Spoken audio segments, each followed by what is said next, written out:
Welcome to Chapter 15.4, The Atlantic Slave Trade. Empires grew in the 1500s, and trade increased between the Americas and other parts of the world. Spain was the first major power to import slaves into the South American colonies, but the slave trade grew as other European powers established colonies. The slave labor became a way to gain a greater profit out of the colonies, but it was at the expense of millions of lives. The trade in slaves became known as the triangular trade, and this was because there was a series of Atlantic sea routes which joined Europe, Africa, and the Americas. On the first leg of the journey, starting in Europe, merchant ships brought European goods such as guns and cloth to Africa, where they were traded for slaves. On the second leg of that journey, it was known as the Middle Passage, and slaves were brought to the Americas, where they were traded for sugar, or molasses, and cotton from the European-owned plantations. On the final leg, these products were traded for other colonial goods such as furs, salt fish, etc., and then shipped to Europe, where they were traded again for European goods. The Middle Passage was such a horrifying journey for Africans.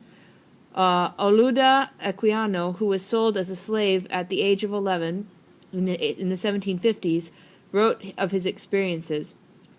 During the Middle Passage, slaves were captured, they were bound, they were forced to walk as much as 1,000 miles. Many died on the way, and those who lived were restrained in holding pens in African port cities until European ships arrived.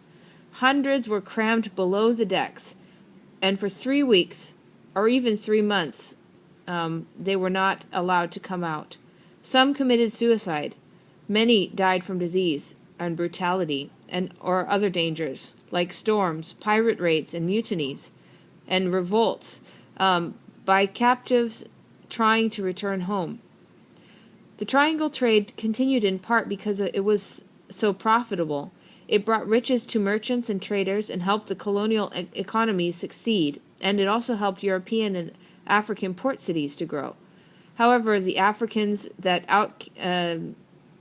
the outcome was really devastating. African societies were torn apart, and lives were cut short or brutalized. And by the mid-1800s, when the slave trade was finally ended and established, it was estimated that about 11 million Africans had been brought to the Americas, and that another 2 million had died during that Middle Passage. There are some interesting questions to ask when you look at the slave trade. For example, why did slavery become exclusively an African issue? I mean, why did we make slaves of Africans? And why didn't the Europeans raise crops and mine for minerals right in Africa? It was closer to Europe, and it would have saved on the cost of transportation of slaves. Or why didn't the Europeans bring slaves from other parts of the world? So why did they have to choose Africa, which was already struggling demographically? There were less people in Africa than in Asia. All these questions are, I don't know, kind of interesting to think about. The Europeans actually first tried to use Native Americans for their slave labor in their mines for gold and silver in Mexico and other places in South America. But the Native Americans were not hardy enough to maintain the rigors of mining, especially the way the Spanish wanted it done. And so they brought Africans over. But the Dutch actually imported Indonesians to the northern part of South America, and even some Chinese and Pacific Islander people to work for the Dutch colonies there as well. So it wasn't completely isolated to African slavery. And another thing is that it was actually the Africans themselves who initiated the slave trade of their own people, and they didn't consider them their own people. Africans have very small ideas of who is in their people group and who is not. And within Africa, there are thousands of different people groups. So Africans would often capture and enslave their neighbors and those who they consider to be not of their own. But to answer the question as to why the Europeans began enslaving Africans, it's probably due to the underlying racism that there was, that Africans were by nature going to be more in servitude. This is obviously untrue, but that was a commonly held belief back in the Middle Ages and the Renaissance and Reformation. There were also already very large civilizations existing in West Africa, and the opportunities that were opening up in South America made South America and Central America much more interesting options for European expansion. It was in the 1500s when an international trade network began. It was a key part of that trade network was the slave trade. This is where lots of the Africans were taken from their homes and sold in the Americas. And the Spanish were the first European partners in the slave trade.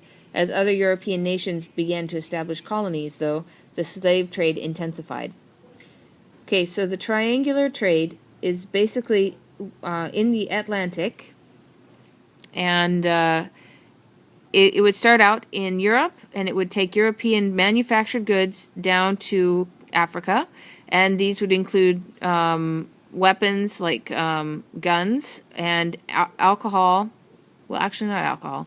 Cotton cloth, glass beads were very popular.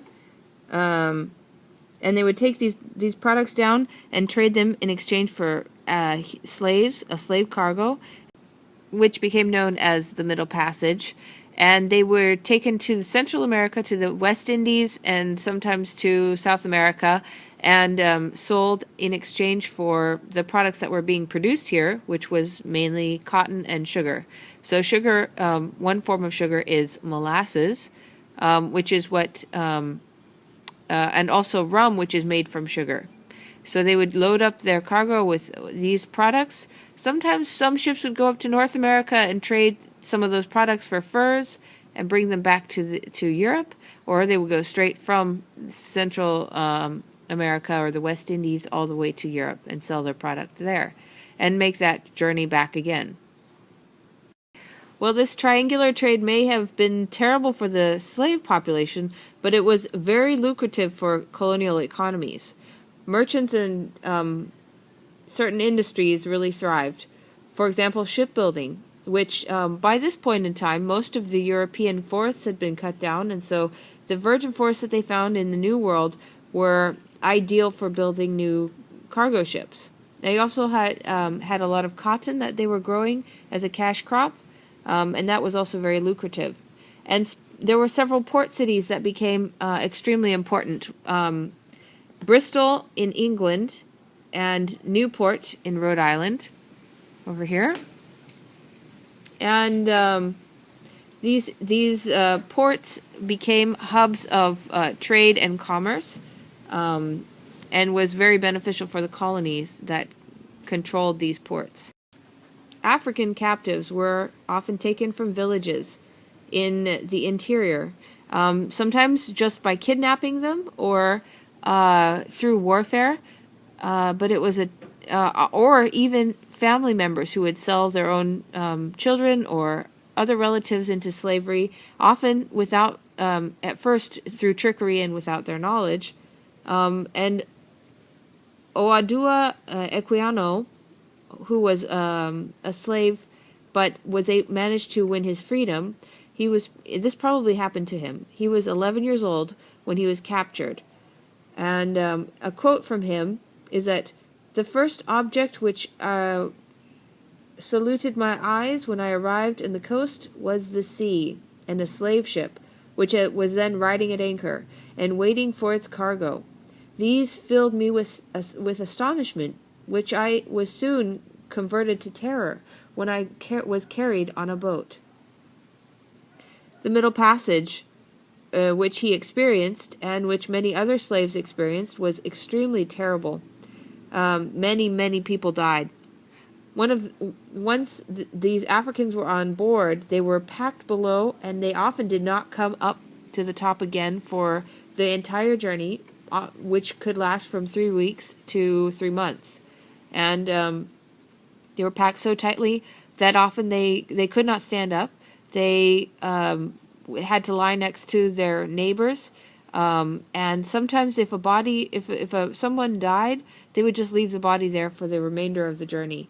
It was a very horrible experience. Slave ships faced a lot of dangers on the journey. They were basically floating coffins, as one sailor mentioned, which were half full of Africans that were already dead. Most died of diseases and dysentery or smallpox, and many others committed suicide. There were also a lot of mutinies. Slaves trying to capture the crew and turn the boat around.